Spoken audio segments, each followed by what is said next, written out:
The 90-day push, when you're getting on like every month or so. Yeah. I've done the 2 calls. I've done it. Am I repeating the same hook? I want your opinion on it, or am I kind of varying it up a little bit? You can vary it up. I'm just going to be honest with you. What's worked for me is not varying it up. Like in the 90-day push, what he's talking about, everybody, is the 90-day push.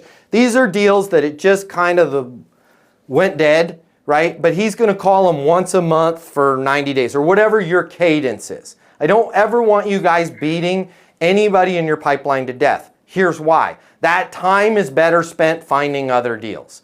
We spend too much time coddling the deals that don't call us back and not enough time finding new deals. Because it's amazing, when you find new deals, you get this swagger about you. And now all of a sudden people want to do business with you. So what I would do is I would just repeat the same message, almost to a fault. By the way, I got my first email on that ever today. It's interesting that you bring this up.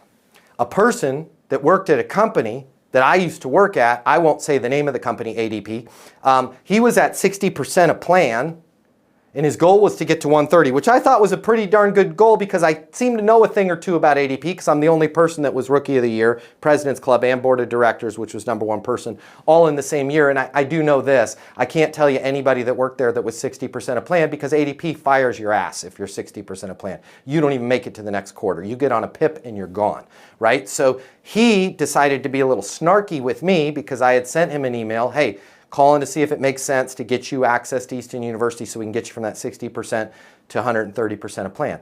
And he was like, oh, I've picked my numbers up on my own. I'm X% now. By the way, it wasn't enough to keep his job, but I'm not telling him that.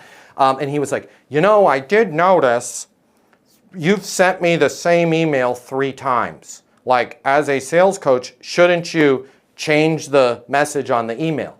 My answer is absolutely freaking not, but I'm not telling him this. Because he's like, it would be interesting if you sent me different emails with different... No, it wouldn't, McFly. You would ignore it. I asked you the question, does it make sense to move forward? I asked it to you once a month. I sent him 3 of the same emails. If he does not want the same email being sent, answer the damn question, which he finally did the 3rd time asking it. And this is what you guys need to realize. It's not about you looking cool. It's not about you looking clever. And some of the times, you got to shake the tree a little bit. I'm fine with him saying, yeah, sure is interesting that you're a sales coach and you sent me the same email 3 times, because he doesn't realize he didn't answer my question. Okay? Now, if I was a parent and I asked my kid, did you clean your room? The second question, if that kid ignores me, is not, do you think the home team's going to win this season, son? And then, what do you want for dinner? That's being a bad parent. I'm going to continue to ask the question until I get an answer. I'm not being a jerk about it, but you guys deserve an answer. So this is where I'd be very careful about when you send something out there and it's a definitive thing that you need a response to, changing your pattern, changing your dialogue. Now, in your case, you were referencing a hook, so you're just trying to get their attention. I'd still use the hook that works best. I wouldn't put too much time into trying to curate different stuff because it's just too much energy and effort, right? Just keep throwing that same stuff there.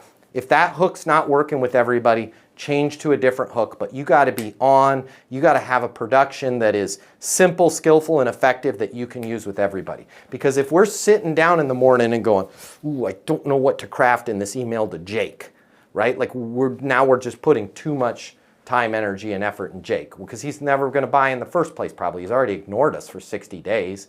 But do the work, but don't waste too much time on it, if that makes sense.